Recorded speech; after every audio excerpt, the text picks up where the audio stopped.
Good afternoon. This is Tom Alexander. It is Sunday, September 24th. It is 2:22 p.m. Eastern Time in beautiful Charleston, South Carolina. This is the weekend update. I have not posted charts and probably will not post charts for the weekend update this weekend because I've been traveling. So we'll cover that in this video. A couple of things. If you find value in the video, I'd very much appreciate it if you would subscribe to the channel, if you would like the video. And I also send out free material periodically, including notices when I post these videos to a list. If you would like to get on that list and receive free material, I don't sell lists to people. I don't share lists with people. Send me an email to tom@alexandertrading.com. I will put you on the list and you will get notifications and you will get free stuff. Okay. All right. Let's talk about the stock market. We are in a much anticipated decline. We are breaking from a very mature balance area in market profile parlance. Please look at the and it's posted. I'll post the link to Thursday's special update on the website under weekend update. Go back and watch that. This is pretty much playing out as anticipated in that video, and we are in potentially an initiative move to the downside.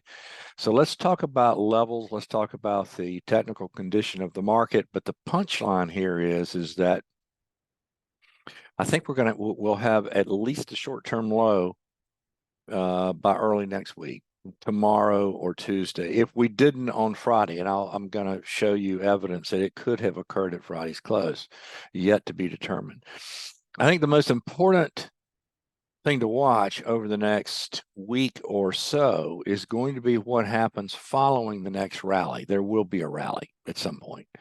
And what follows that rally is going to tell us a lot about the intermediate to long-term position of this market. So let's take a look at some charts.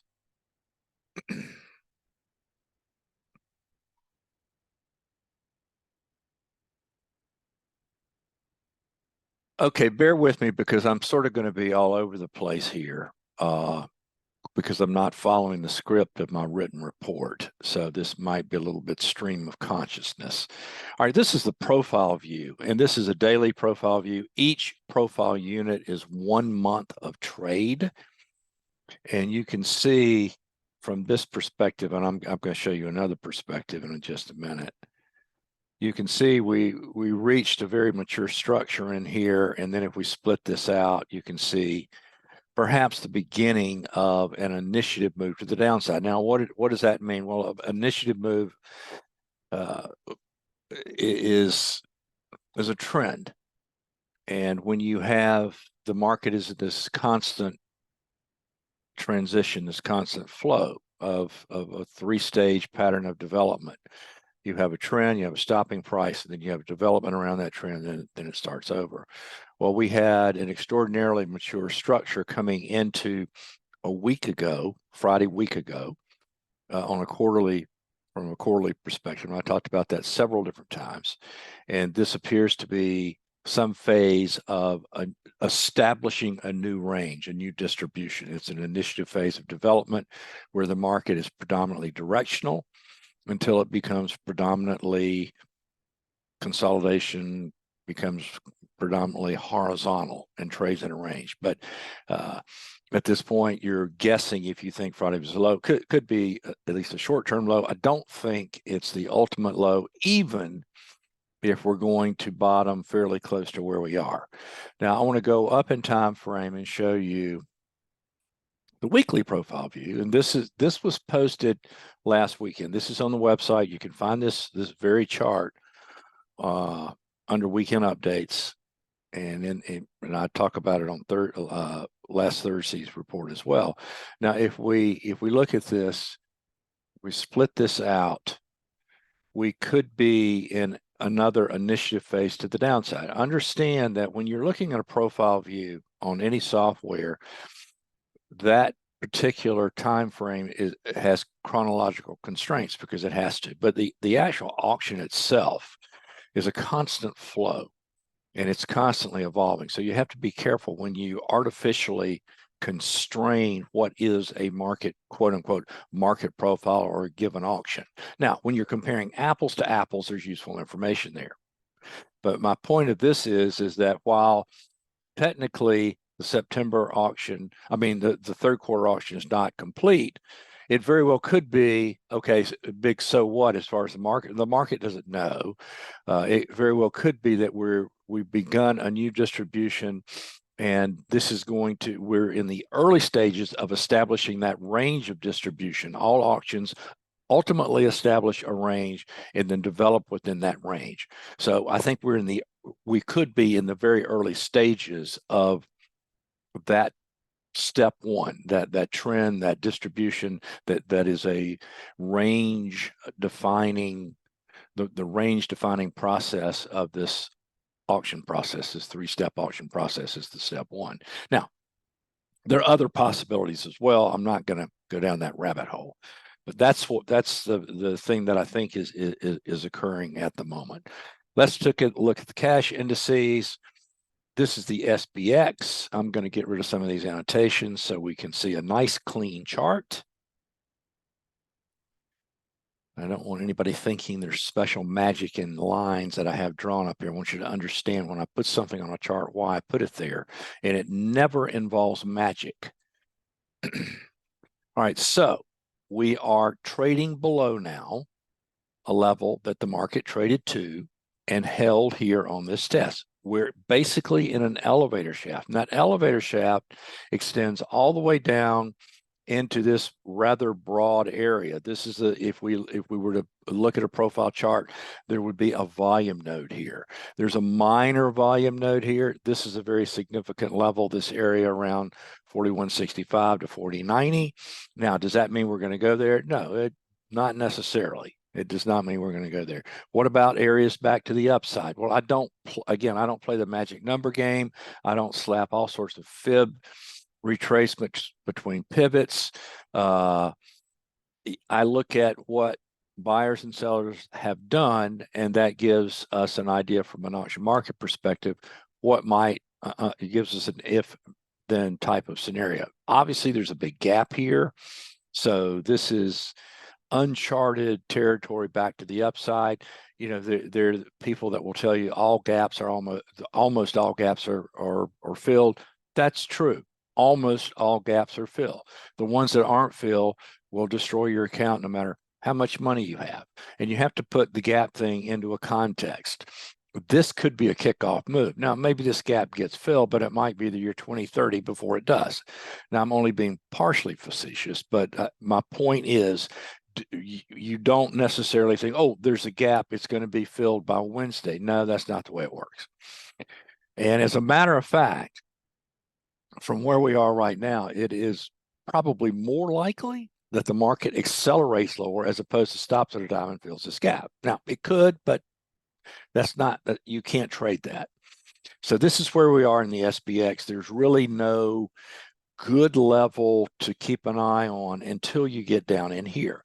Now, if the market trades lower, then it starts to build balance, then we'll have a lower extreme that we can lean against. Right now, it's sort of a real guess, total guess.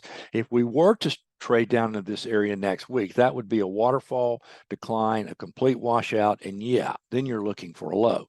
Actually, if you look at this chart, the SPX has been down 1, 2, 3, 4, 5, 6 out of the last 7 days closes. That's pushing the envelope from that particular metric. Now, again, there's nothing magic about that.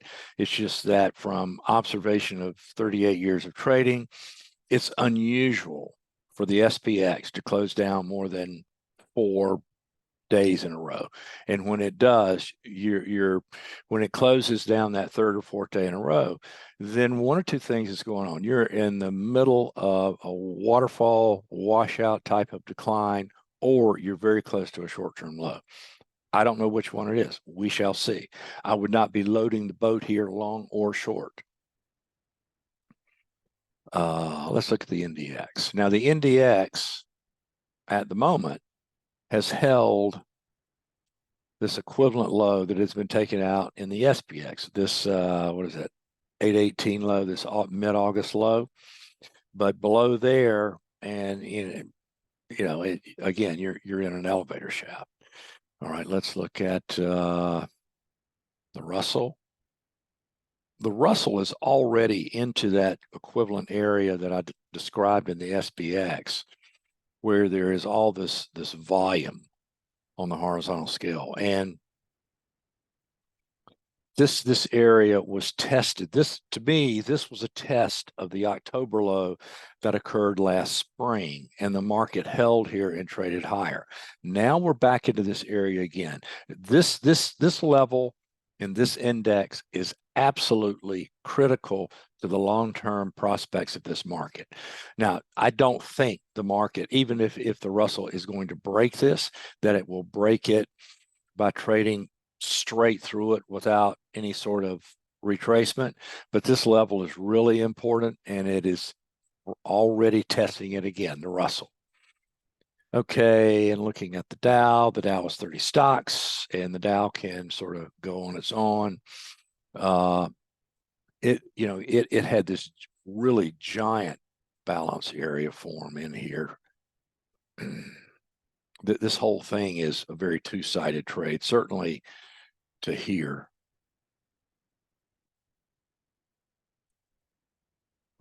And you're sort of, you could stop anywhere in here in the Dow. So I'm not, the only reason I'm watching the Dow is to see if it's confirming the direction of the other three, and in particular the SPX and the Indices.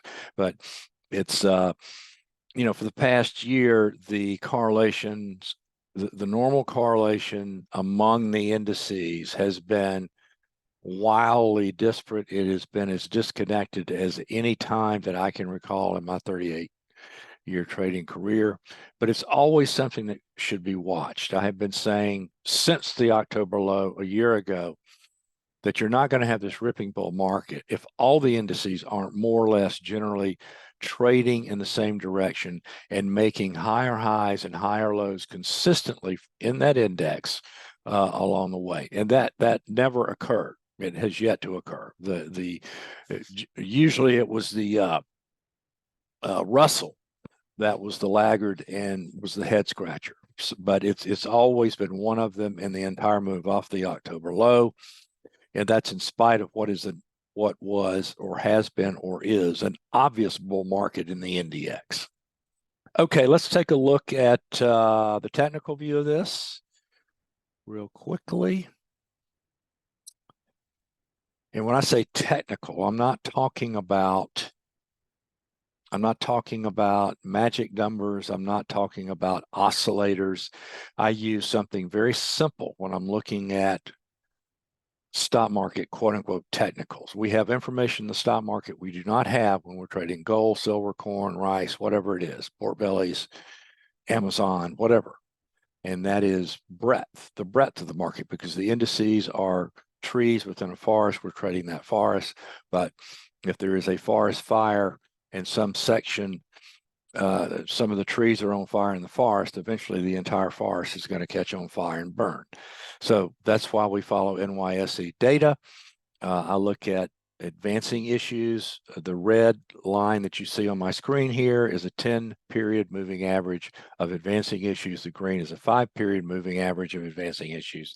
And breadth is net closing NYSE values. You see down here, then this is a chart from, can't remember if it was Thursday's report or if it was last weekend's report. And this was an annotation before this occurred.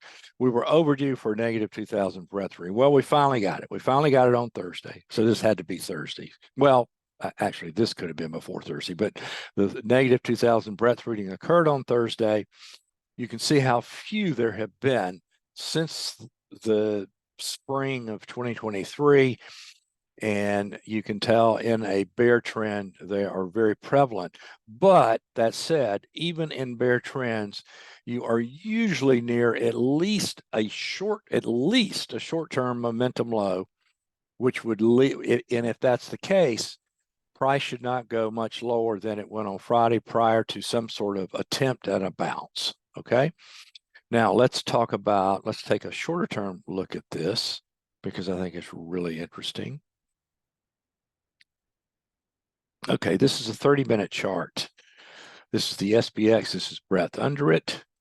And you can see as of Friday's close, there is this giant divergence between the lower lows that we made on Thursday, I guess, and then the higher low on Friday. So we went considerably lower on Thursday into the close. Breadth was not nearly as negative. This could be a positive divergence implying some sort of attempt at a rally. Now, obviously, we follow price. If the market opens up in Globex and then falls through to the downside on Monday, we have this wide range down day. That gives us more information. It's unusual to have negative 2,000 breadth days clustered within a day or two, and that really only occurs in these relatively rare washout periods. That would be a gift because it sets up something that is about as binary and has about as good a reward to risk trade as you're ever going to see. It happens maybe, depending on the year. In 2022, it happened a lot, but it typically only happens once every 12 to 18 months. But if it does happen, it is a golden opportunity. Okay, guys, I'm going to cut it off here. I had a long, busy weekend. I hope you have found this helpful. I will be updating. Stay tuned. Again, if you would like to receive free information and you're not getting the newsletter that I send out for free, shoot me an email, tom@alexandertrading.com. I'll put you on the list.